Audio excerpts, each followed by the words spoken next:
I'm Cody from Wall Street. Geez, I always want to host. Okay, you host.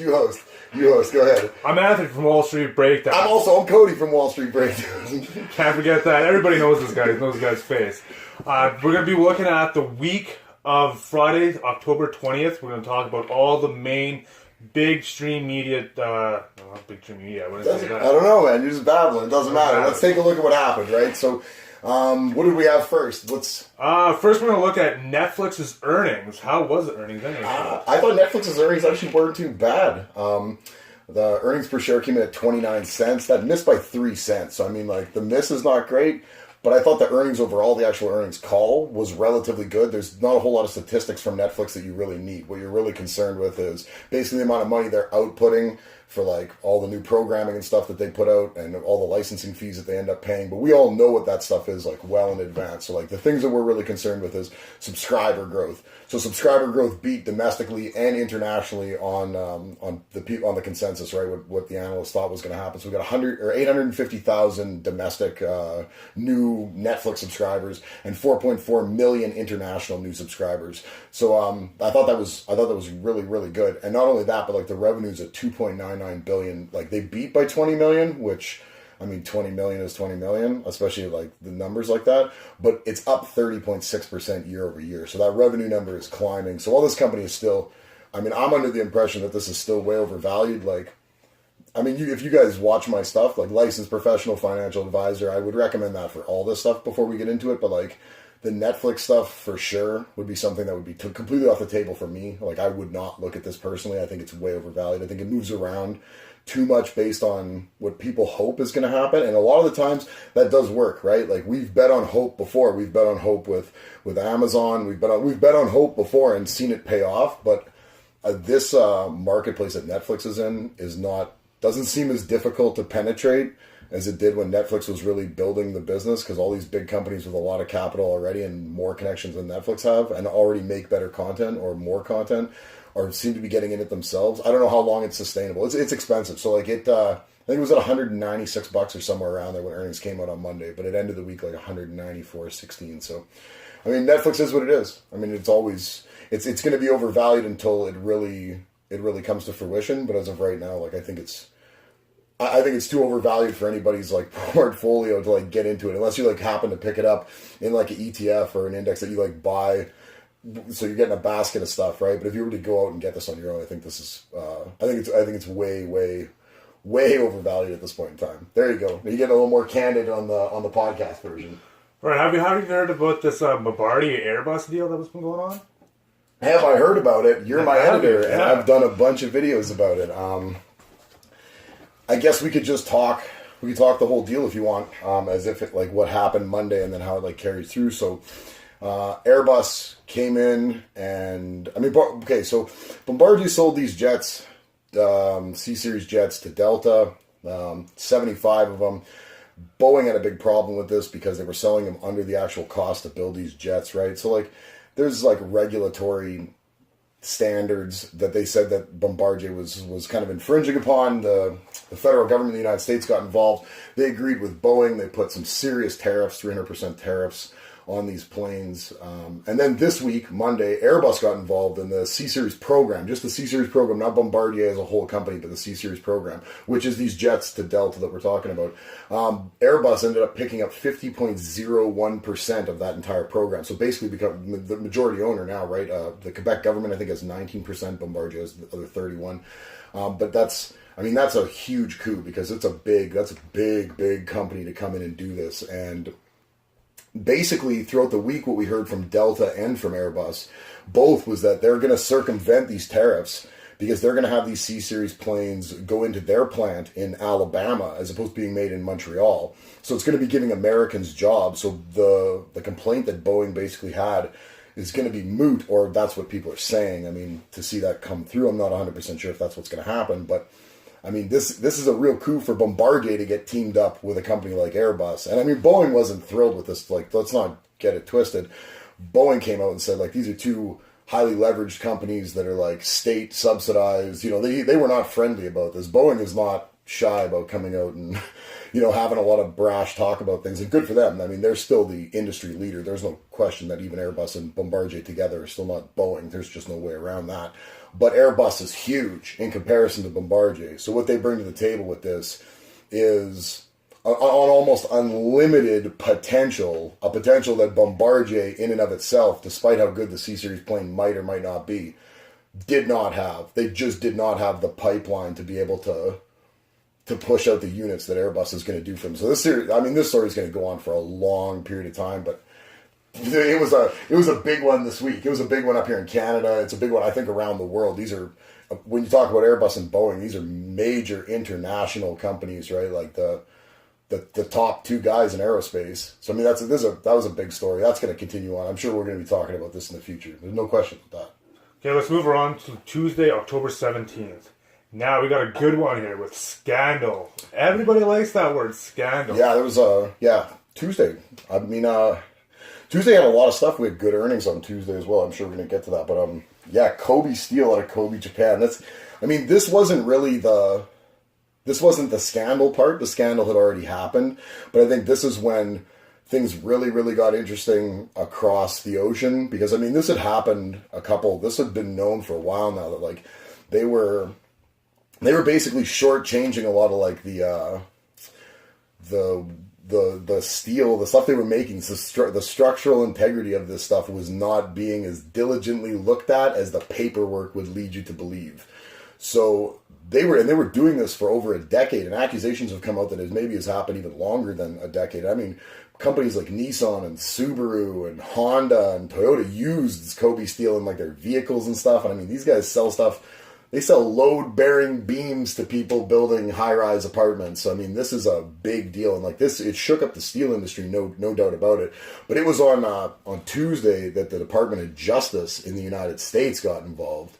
And that's where it really got interesting, because when they get involved, they're going to want everything. Because if you imported any of this stuff into the United States, which ultimately does end up happening, Kobe Steel is third biggest, I think, Japanese steelmaker. It's a big, big company. The revenue is like $20 billion a year. This is huge news, because the integrity of everything that they did now gets called into question, and it's going to shake up the steel industry. And I would imagine a lot of other companies are going to get a lot of residual contracts, a lot of residual benefits off Kobe Steel screwing this up and screwing it up royally. But I think the big issue is going to be what kind of fines, what do they suffer from blowback from when the Department of Justice across the world, and then from the biggest country, the most powerful country in the world, gets involved. Yeah, they're gonna have some hell to pay, I can imagine. It's not over for them. The scandal was just the first blow. They're still gonna get kicked while they're down for a while here. Okay, we have an earnings call from Goldman Sachs. Yeah, Goldman. It was a good earnings call. $5.02 beat the street by 85 cents. I said 2 weeks ago that, like, this was out of all the big financials, Goldman was the earnings call that I was looking forward to the most. Revenues at $8.33 billion, beat the street by $790 million. That's only up 2% year over year, but when you look down at some of the actual segments inside of Goldman, investment banking up 17%, financial advisory revenue up 28%, investment and lending revenue, which is something Goldman's focusing on heavily recently, up 35%. Goldman, on the day that earnings was announced, was trading around the 238 mark, finished the week at 244.73. So, like, even being valued as much as they are right now, and it's not an overvaluation by any stretch of the imagination. Goldman is strong. It's a strong company, and this was a strong earnings call. And the Tuesday earnings calls were easily the most impressive earnings calls we've seen all week, and the Goldman one wasn't the only one. But that, for financials, I thought Goldman came out probably looking the best out of all the financial companies that reported. All the real major ones, J.P. Morgan, Citi, all those guys that came out and reported, I thought Goldman still probably was the most impressive. What about the Johnson & Johnson's earnings call? Yeah, again, really good earnings, right? $1.90 beat the street by 10 cents. $19.65 billion beat the street by $370 million, and that revenue number up 10.3% year over year. For Johnson & Johnson to be growing at that rate is still pretty substantial because they are everywhere. So like, how can you get any further than being everywhere? But apparently they seem to find they seem to find a new avenue to find revenue all the time. So like some of the major segments up, the consumer segment up, revenue was up 2.9%. Pharmaceuticals was up 15.4%. I mean, that is a big number to be up. And medical devices up 7.1%. So you can see where the gains in revenue are obviously coming in, because segments are just, they're gaining ground, and whoever they're gaining ground on, they're gaining ground relatively significantly. You can't tell me a marketplace is growing that fast, and I don't know if Johnson & Johnson doing any, the expansion isn't near as deep as that number would lead you to believe otherwise, right? So the idea is they are really expanding in the places they already are entrenched in, which is a good sign. Like, I mean, that's hard to do. That's probably the hardest way to ever grow anything, is to grow margin inside of a marketplace that you're already saturated in, that other companies are saturated in, and people have already become very brand specific about what they're going to use. So for Johnson & Johnson to be growing that's big. So like, I was 136 a share when that earnings call came out. It's 142.40 going into the weekend. So that's a big jump as well. Again, a great earnings call from a solid company, licensed professional financial advisor. I'm not even wearing glasses. You'll never see that. But don't take this as advice. But I mean, Goldman, Johnson & Johnson. Where are we going next? Let's look at the last one we have is UnitedHealth. Yeah, so again, Goldman, Johnson & Johnson, and UnitedHealth all, pretty ridiculous earnings calls. The UnitedHealth, the best one, I think the best one, $2.66, beat the street by 10 cents, 50.32 billion was in line. That's up 8.7% in revenue year over year. Some of their healthcare stuff, the United Healthcare plans, up 9.6% in revenue. Their premiums are up 9.4%, and services up 18.2%. They were trading at 192 the day that they reported earnings on this Tuesday, the 17th, and they closed the week out at a $207.49. I mean, that's moving, and UnitedHealth is already, I mean, they are topped out. As far as you look at it and think, I mean, how does a company like this go in? But I mean, 50.32 billion in revenue, up 8.7% year over year. It's just a company that it doesn't seem to be withholding anything. It's all hands on deck at all times. UnitedHealth just pushes numbers. They are the healthcare terminator in the United States, and in a place where you pay for healthcare, UnitedHealth is that's the big time. There's 3 earnings calls right there, I would say, on Tuesday that I would, if you're not doing anything with any of these companies at the moment, it's not going to hurt you to look. It's not going to hurt you to do your due diligence and take a look at this. I mean, you just take a look at the jumps. We've talked about enough how the marketplace will move erratically for no reason, and it just moves around. Well, this was a steady move up for all 3 of these companies off these earnings calls over the course of the 4 days or 3 days. A lot of these calls were after the bell, or the 3 days after these calls. You've seen that even the marketplace that's known for being erratic found a nice straight line up for 3 companies that, while already valued very high, are still killing it in an economy that is killing it as well. So Goldman, Johnson & Johnson, UnitedHealth on Tuesday, you might as well do a little work on them. It's not going to hurt anybody to read and learn a little bit more, right? Like, I would totally recommend it. All right, let's take a look at the news from Wednesday, October 18th. We have a good Gilead story about T-cell therapy. Yeah, this CAR T drug. They bought this thing from Kite Pharma in August, 11.9 billion. So I mean, they know that there's big money in this, and I mean, it's proposed to do some heavy sales. So it's to deal with like lymphoma cancer treatment. I mean, it's deep. So I mean, do your reading on this. But I mean, Gilead was up quite a bit after this. They didn't finish the week up as much as I thought, because to get FDA approval on this, even though they paid such a significant amount, is huge news. I mean, and this drug is really potentially going to do some serious damage in the hospitals. It's going to help people significantly, and I mean, that in and of itself makes it really important. So this T-cell therapy, this CAR T, it's going to reprogram the body's own immune cells, basically, to fight any kind of malignant cells that it finds.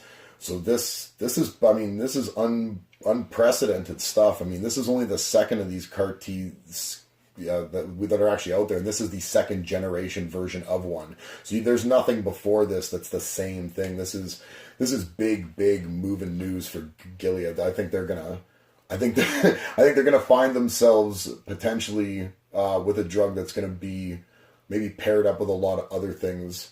I think this Yescarta is gonna find itself paired up with other drugs, and they're going to keep trying this a lot, like you see with Bristol Myers Squibb and the Opdivo. You see it's moved around to other companies where companies say like, we'll try this with this other combination of stuff and see what it does, like because of the stability of it. So this thing, obviously they knew that this was going to go through. I mean, you don't pay that kind of money not knowing that the approval from the FDA is looming for sure. I mean, because they paid premium for this. But they're going to do a lot more with it than Kite could have done with it because they got so much more back and they're huge, right? So that they're going to be able to really push this around, and rightfully so. That's what we want. I mean, when you've got a drug that's going to be able to do this, we want to get it into production and we want to get it availability out there as quick as is humanly possible, because I mean, ultimately what this does is save lives if it works. And that's what we're looking. That's what you're looking for. I mean, if this thing starts working the way it should, this not only could be a great coup to own a company that has something like this in their roster, but also, you know, like it's morally you feel pretty good about being invested in companies that are, you know, doing this kind of frontline work on cancer. I'm sure everybody and their dog has been touched by cancer in some way or another. So, yeah, big news for Gilead. Big news. All right, let's move on to an earnings call. We got an earnings call from Abbott Labs. This was all pharmaceuticals on Wednesday. Yes, it was, yeah. There's nothing else. These other earnings calls on Wednesday were average, like at best. Abbott, 66 cents, beat the street by a cent. 6.83 billion, beat by 110 million, but that's up. That revenue number is up 28.9% year over year. And I think that's really going to be, I mean, established pharmaceuticals up 15.7%. I think we said this earlier with Johnson & Johnson. I mean, you take a segment called established pharmaceuticals and to be able to grow at 15.7%, that right there shows that you're in a marketplace where everything else is available that's probably somewhat in parity with your stuff at this point, because it's established. We're not talking about no burgeoning frontline stuff, right? Like Abbott doesn't even do that anymore. AbbVie does all that stuff. Abbott does all the established stuff, the old school stuff, right? So you've got Abbott doing that stuff. These established ones to be gaining that kind of market share, 15.7% revenue is serious business. But on top of that, medical devices up 98.2% year over year in revenue. 98.2%. That's pretty remarkable. And while the market didn't see this as to be as big as the stuff on Tuesday, still $55 when the earnings call came out, $56.32 to end the week. So still a nice bump. I mean, you're not going to complain about gaining, you know, like 2.5% or whatever. So I mean, that's a nice bump for the week off of what I would consider easily the best earnings call of Wednesday. So I thought Abbott Labs, yeah, they're figuring out exactly what they're looking to do. Because, I mean, like, breaking up from AbbVie, that's a big... That happened years ago, but, I mean, it really put two companies doing two separate things entirely. It made them very, very different. And this company is definitely... I mean, medical devices, 98.2% growth. I mean, you're breaking into an industry at that point in time. I'd like to see somebody else post numbers that high. I don't think you're really going to see growth in any type of segments higher than that. That's definitely the bell of the ball for this day, for sure, Wednesday. Okay, let's check out some of the big news for Thursday, October 19th. We got a really good earnings call, I thought. Yeah. PayPal. Again, we were stuck with, like, earnings not really being that great except for PayPal. Like, and we heard, like, PayPal's more expensive than Amex now, like, on market cap, right? Like, it was like $83 billion to Amex is $82 billion, right? So, I mean, PayPal coming off that news and then going into an earnings call that I thought was pretty good. So, 36 cents.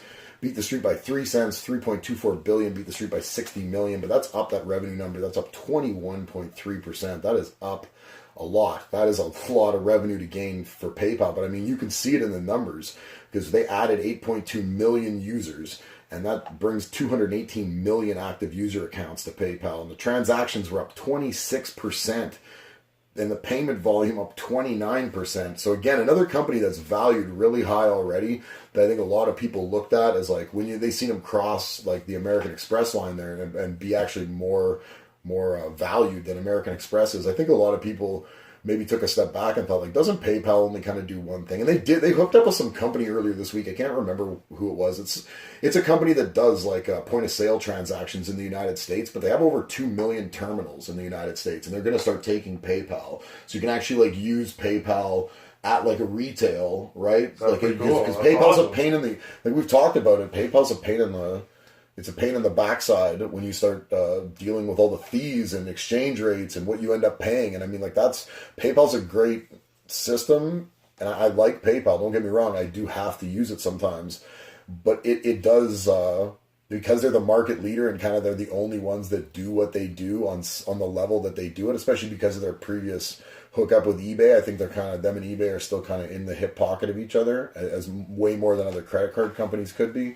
I think PayPal can kind of fluff their numbers a little bit and get you to pay a little more because they're really the only game in town. But when you flip the script and then they start going out and doing some retail stuff, it at least allows you to then potentially use your PayPal stuff at retail and not get like dinged. I would hope they would like charge you no service charge as if you're using PayPal as your bank. I mean, I hold money in there. Why can't I use PayPal as my bank, right? Like my regular bank wouldn't charge me to use my regular bank Oh, that's card. very true. So like PayPal, they charge a lot, but like 66.60 when the earnings call came out. End of the week at 70.97. So again, a big move. I mean, people, even though again it's an expensive company already, people like payment volumes 29%, transactions 26%, revenue gain 21.3% year over year. I mean, it's impossible to try to have better expectations for a company like that still isn't like a retail bank where people walk in and do mortgages and all that kind of that growth right there, the user accounts and stuff like that. That's the bread and butter of it all. And with that always being up or being up like that, I mean, it's pretty tough for Amex to actually make an argument for being more valued than PayPal.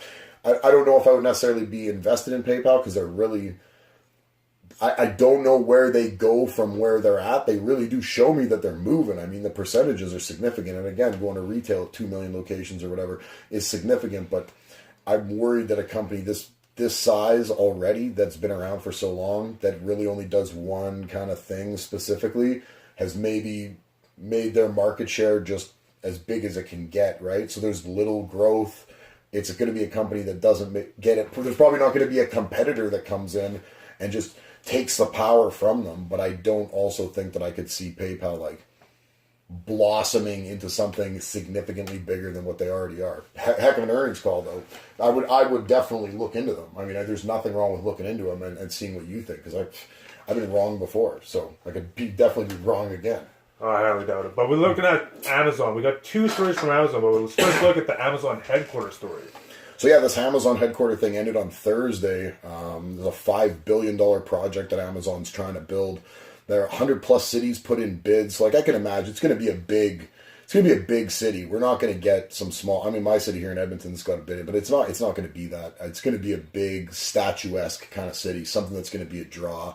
So I think Amazon's smart enough to know that, like, you know, like they want to have. While they might want to take a city that might not be known for something ridiculously specific, or a city that's so broad like a Los Angeles or New York, too broad, too many things that are landmarks, you might want to take a next tier down where your thing could be of that city, the fact that you have that there. But I don't think they'll go so far down the list of cities that it'll be a city that maybe could get overlooked when people are talking about, you know, like really dynamic cities they'd like to visit or something like that, even if it was within traveling distance for them, right? So I don't see them doing a smaller. I don't see Edmonton, let's say, being a potential. You know, there just isn't enough to have that become a wow factor thing here. But there are cities on the precipice of being a metropolis that things like this over the course of, and what do they think? They think they're going to make 50,000 jobs over 20 years with this thing. So if they make 50,000 jobs over 20 years, they're going to be basically staffing a city force for a 1 million person city already. And if they go into a city that's the right one, they could 20 years from now be known as something. If they went into a St. Louis, or if they went into a Kansas City, or if they went into a Milwaukee, or if they went into a Seattle. I don't know, Seattle's got Microsoft and stuff way up there, but if you went into a lot of places, there's a lot of places where a $5 billion headquarters, an Amazon thing could, up here, you take a look at like Calgary or Vancouver. They're both huge. They're massive, massive cities, like major metropolises, bigger than us, but they don't really have like a specific landmark you point to. If Vancouver had a $5 billion Amazon headquarters, that would make Vancouver even more affluent than it already, the real estate prices already make it and all that. It would just give it so much more cachet. So, I don't see it coming here, but it's going to go somewhere. It's whoever ends up getting it. It's going to be big time, because I can imagine Amazon with the second headquarters it's going to be all out, right? We've just seen Google decide to build this digital city in Toronto. So you're going to get where they go. They go ham, and they just they build it like nuts, right? So, all right, let's talk about the Amazon and Intel team up. Yeah. So Intel made this like Alexa integrated thing that's going to make third-party developers a lot easier for them to put their stuff through the Alexa program. So like, it's cool that like, not only is Intel doing some stuff that's kind of out of their ballpark, but we've got Amazon and Amazon's Alexa being really, really innovative and saying like, no, come on board, like third-party developers, like use this platform. This platform is meant to be, it's not going to be proprietary. This is going to be user-friendly. We want to see if you can like bring better stuff to the table than we can, right? Because when you've got 1,000 think tanks or 10,000 think tanks around the world with people in their basement or whatever just grinding, you'd be surprised that you could come up with more prosperous ideas than you could with a bunch of really intelligent people in the same rooms all the time over and over again. Even though those people may come up with really good ideas fairly consistently, you're still not going to get those outliers, and you want to be able to do that, and third party is always a good way to bring in a bunch of outliers that'll bring content that you otherwise never would have had, that could be generation shaping content. You never know unless you do it. So hooking up with people that it's going to allow third-party developers to make stuff a lot easier with Alexa, I think is smart on Amazon and Intel's part. And it's probably going to be great for Alexa and the sustainability for Alexa, because that is going to have a long way to go against everybody else that's doing this. Google's doing this stuff. Apple's doing this. Everybody's doing this already. So everybody's already in on this voice activated software stuff hardcore with the Google at home stuff. Google Home, the Apple HomePod, all that stuff is going to be, you're going to see so much of this. So the best way to do it, I think, is to open it up to the masses, because when you're Amazon, while you're huge, you're still starting at a disadvantage when you start talking about technology, like compared to the other companies, because they're just not a technology company to the level that an Apple is, or a Microsoft, or a Google. They're just not. No, right? not yet. Anyways. Not yet. No, and but who knows? They ain't taking no for an answer. Bezos not. Is not some guy who I don't believe in. Like, that guy's been ripping down all sorts of roadblocks since the beginning. Like, because you look at this company for 15 years, never make a nickel, man. Like, they didn't make no money. They were way over leveraged. Like, Amazon is that's a company in and of itself that just grew from just sheer will and pushing and just taking definitely a fighting force. No prisoners. Oh, for sure. Yeah. So I don't doubt Amazon can do anything that they want. So I think it's a smart idea on their part. All right, let's move right along to Friday, October 20th. Now, another earnings call from General Electric. Come on. I'm not going to give you this earnings call. So General Electric's cash flow from operating activities was only $7 billion. They were expecting it to be 12 to 14, so it's just way down. So, even though they're up for the week, the earnings call came in, they were 22.60 or something. Now they're 23.83, something like that. It's not important. It's brutal over at GE. Flannery's trying to figure this out. Like they're really trying to get their stuff together, but it's not gonna happen overnight. So there's talk about cutting this dividend again, like potentially cutting it pretty severe, like to just get this cash flow up. They're paying out $8 billion in dividends every year. You know, like that's a lot of dividend money to be paying out year over year to like shareholders when you can't even keep your own company like doing well enough. Like you make, what do they make? I don't know, 30 billion in rev or something. Like, I mean, they're making a lot of money, but they're not, they just don't have the capital to do what they need to do for capital expenditures. Like they have so much growing to do because they just spread themselves in so many directions and became like almost like an after-ran. Like the people just don't look at GE the way they used to. It used to just be like an unbelievable American company. Like to say you worked for GE or any of that was something. Now GE it's nothing. There's no cachet left there. So for them to turn it around, I mean, they really gotta dig in and figure it out. All right, we got a story about everybody's favorite cryptocurrency, Bitcoin. Yeah. So we're going to end the week, I guess, talking about this. So like Bitcoin, so like was around $6,000, something like that. And like I don't know, it seems overpriced to me. It seems kind of ridiculous. Like I just don't understand. I don't understand people's affinity for something that they still can't explain to me how it's gonna be implemented. Like I think that's my big thing, right? It's not your fancy blockchain technology. Like I get all that. I think it's an innovative idea against inflation, but I don't think it's plausible because like I've said before, I think humans need to get involved sometimes to try to like mess with inflation a little bit. They're trying to change the way inflation works by sticking more money into the system and encouraging lending or pulling more money out. They're doing things to manipulate it specifically.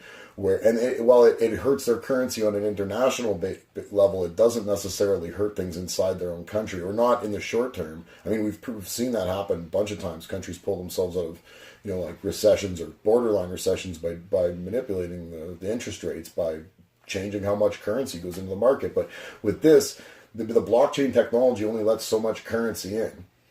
So okay, I get that. But what about in times when you need to make adjustments? I don't know how you fix that because there's only so much currency in the market. Then the implementation, like this non-fiat currency, I don't understand. Like, what country is going to take this on and say like their own currency's bonk? Like, oh yeah, no, you sure showed us like our job. We suck at our job. Like, we'll totally just take you on and just like it's not something you're going to be able to implement. So it's really fancy. It's fun to look at. Like, I mean, it's fun to watch it move around, I guess. Like, and I'm sure tons of people make tons of money on it. But it's speculative because you can't answer any of the fundamental questions. Like, you can't. And Jamie Dimon from JP Morgan has said that he'd fire anybody under his watch that was trading in it under JP Morgan Chase's name. Goldman came out earlier this week and just laughed at it because it's so speculative. I don't know what you do with it. I don't know where it goes from here, from other than being what it is right now. Like where's the next step? Is anybody driving the Bitcoin ship at all? Do they even know what they're trying to do, or is this just like a ruse? Like, is there anybody even there? There's no Bitcoin has no plan. It's not like a thing. It's just it moves around because like a whole bunch of people with money just throw money in and pull money out, and the thing moves around, and they can like sucker like new suckers to come in, and I mean it's a sucker's game. There's no two ways around it. I have no idea. Like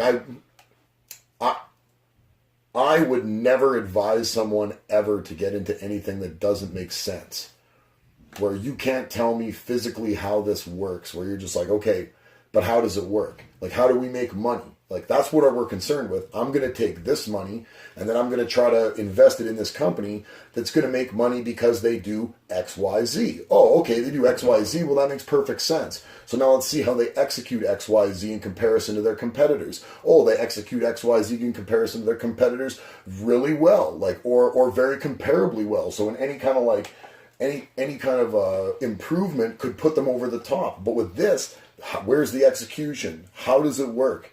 Explain to me how you implement it on a large scale. Explain to me what Bitcoin's ultimate end game is supposed to be. There needs to be someone behind the ship. I can tell you at the Bank of Canada at the Federal Reserve in the U.S., I can tell you these people are involved. There are human beings working there with like foresight. They're looking into why and what and how and trying to, not only influence but predict international markets and how it's going to affect their countries on such a broader scale than this Bitcoin thing or any other cryptocurrency, that this is just a great, funny idea.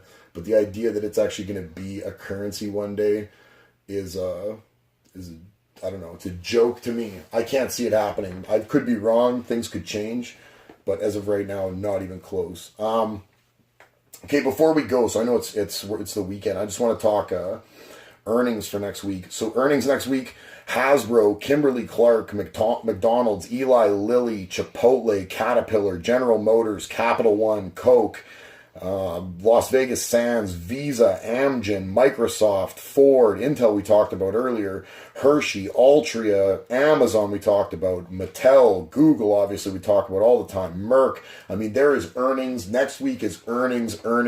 If you guys follow the YouTube channel at all and you don't have time to watch all the earnings videos, I would think this market wrap up at the end of the week, this podcast is probably going to be optimal because we're just going to go over the good stuff. Like I've done all the earnings from last week. It's all there already, right? Like, but why recover that for you guys? Like, let's just get into the good stuff and find out like who really is doing well out there, or the stories that really, really were relevant. And like, if you want to catch up, obviously go to the YouTube channel, catch it all up, watch it all, thumbs up for everything. I mean, you know how it works, but I think the best way to wrap up a week is still going to be to do this and really talk about everything that's happened. So there you go. Big earnings week. Next week, Anthony, first podcast. Not too bad. Not too shabby. You didn't fall off your chair or anything. No, not this time anyway. Not this time. It seemed close, but it was it didn't happen. So we're gonna put this up on every podcast place we can find. So I'm Cody from Wall Street Breakdown.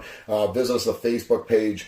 Stop by on YouTube, check us out. We do videos every day about financial news, Monday to Friday. I mean, we're here Sunday working. We do this. I mean, this is what we do. We're into trying to help people better their portfolios, think outside the box, bring in some ideas to their licensed professional financial advisor that hopefully help them get to retirement quicker. We're trying to work with you just like we'd hope you're trying to work with us. Leave us a comment. Let us know how we're doing. We want to know what you guys think about the work we're doing. Anthony, first time talking here, he didn't stammer or stutter too much. I thought it was all right. We are doing a pretty good job over at Wall Street Breakdown. I think both of us. Do you think we're doing a good job? I think we're doing one hell of a job. I think your editing is outstanding. Anyways, we thank you for stopping by. I'm Cody. He's Anthony. Next week, stop by again. Leave a like for this video or however the process works on the site that you're watching it on. And have yourself a safe and really prosperous week. We'll catch you next week.